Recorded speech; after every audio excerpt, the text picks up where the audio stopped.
Halo semuanya, karena banyak dari kalian yang minta dan request untuk videonya pakai bahasa Indonesia aja, jadi di sini saya memutuskan untuk mix English and bahasa Indonesia. Di video kali ini kita akan membahas salah satu materi yang berhubungan dengan struktur kalimat, grammar stuff, yang merupakan salah satu unsur kebahasaan dari explanation text, which is learned currently, passive voice. Banyak yang bilang kalau passive voice itu susah, rumit, padahal sebenarnya pola kalimatnya sederhana banget. Kita langsung aja ke pembahasannya. Here we go. Alright, as I said before, that today's material will be still in the explanation text, but we are going to focus on the language feature itself, which is passive voice. Okay, so this is our English online class. Okay, first one, what is actually passive voice that we are going to learn in here? According to Oxford Dictionary, grammatically passive voice is a form or set of forms of a verb in which the subject undergoes the action of the verb. For example, they were killed, as opposed to the active form of he killed them. Alright, read the following sentences and pay attention to the structure of the verbs in bold. In here we have convective rain is produced by convective clouds. When the air is heated from below like this, much like in a boiling kettle, it will produce bubbles of rising air. This rain is commonly referred to as sunshine and showers in the UK. Okay, the first sentence we have is produced. The second sentence we have is heated, and then the third sentence we have is revered. What are they actually? Let's see. This is actually the basic form of passive voice. The way we construct a passive voice is that we just need to include be and past participle in the verb of the active form. So this is just the basic form of passive voice because it is the combination of the tenses used in the sentence. We will see further in a more example. Okay, in here, why do we use passive voice actually? Because we need the reason, we need the clarity of why we use something. So the first one, when we want to focus on the person or object affected by the action or the action itself. And second one, when it is not important who or what perform. When the subject is unknown. And when we intend to be more formal, as in most forms of academic writing. Because the explanation text is considered as academic writing, so that means we mostly use passive voice.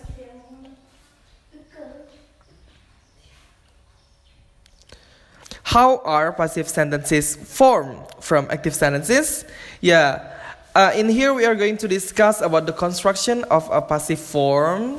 So this is the requirements that we have. The first one, the subject becomes an object, the object becomes a subject. How is it? Alright, the subject of an active sentence becomes the object of a passive sentence.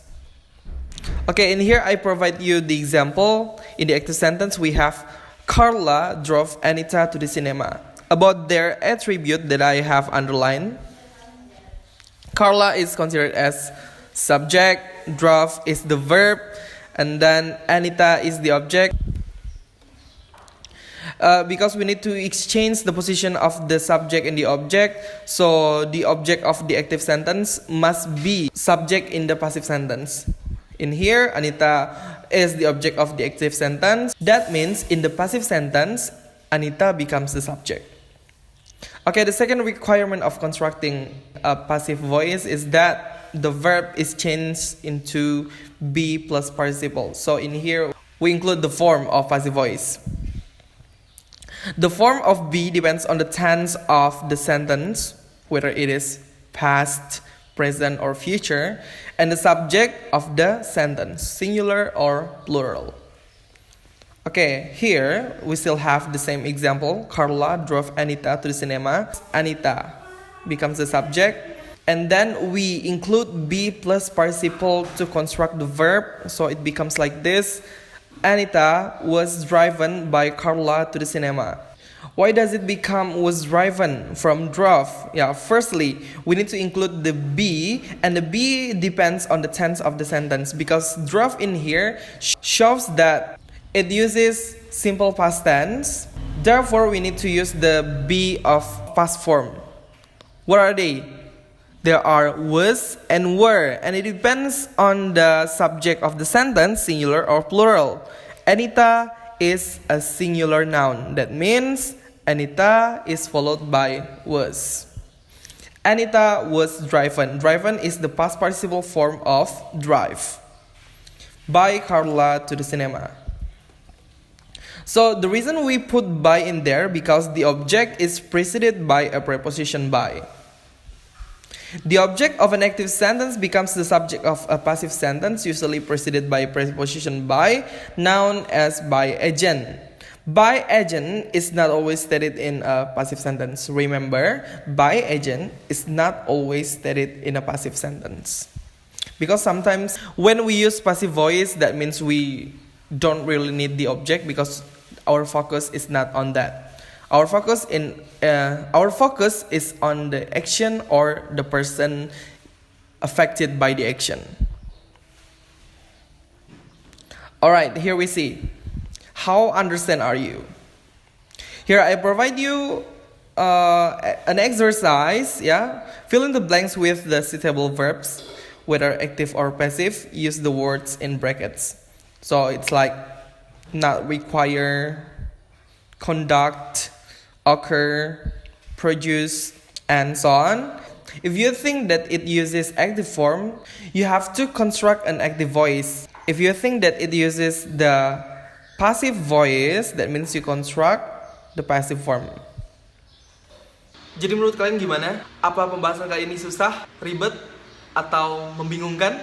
Kalau masih belum paham, kalian bisa tonton lagi videonya sampai paham, dan jangan lupa untuk mengisi assessment yang sudah saya sediakan tadi. See you in the next video.